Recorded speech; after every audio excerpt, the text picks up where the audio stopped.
Sveti Jovan Zlatousti, pouke za svaki dan u godini. Ništa naše nije naše, već je sve naše Božije. 10. februar, 23. februar. Sveti sveštenomučenik Haralampije. Liši li nas Bog imanja, on uzima svoje. Liši li te Bog časti ili slave ili tela ili sina tvoga, on uzima ne tvoga sina, već svoga slugu. Jer nisi ti svog sina stvorio, nego ga je stvorio Bog. Ti si kao čovek samo sadejstvovao rođenju svoga sina, a Bog je onaj koji je učinio sve. Budi blagodaran što si sadejstvovao Božijem delu. U čemu je onda problem?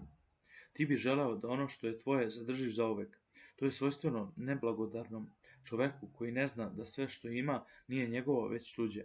Kao što oni koji se, blagodareći Bogu, rastaju od onoga što je bilo privremeno njihovo, znaju da ono što su imali u stvari i nije bilo njihovo. Tako i oni koji se istom tom prilikom žaloste u stvari prisvajaju za sebe ono što pripada Bogu caru.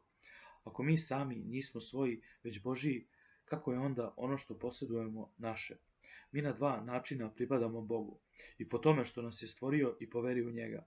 Tako prorok David govori, jer si ti stvorio ono što je u meni. Psalam 139:13. I apostol Pavle veli, jer njime živimo i krećemo se i postojimo. Dela apostolska 17:28. I rasuđujući o veri još kaže, i niste svoji jer ste kupljeni skupo. 1. Korinćanima 6:19-20. Sve je Božije, zato kada Bog zahteva i hoće da uzme natrag ono što je njegovo, nećemo mu protivrečiti poput neblagodarnih slugu i prisvajati za sebe ono što pripada njemu, vladici.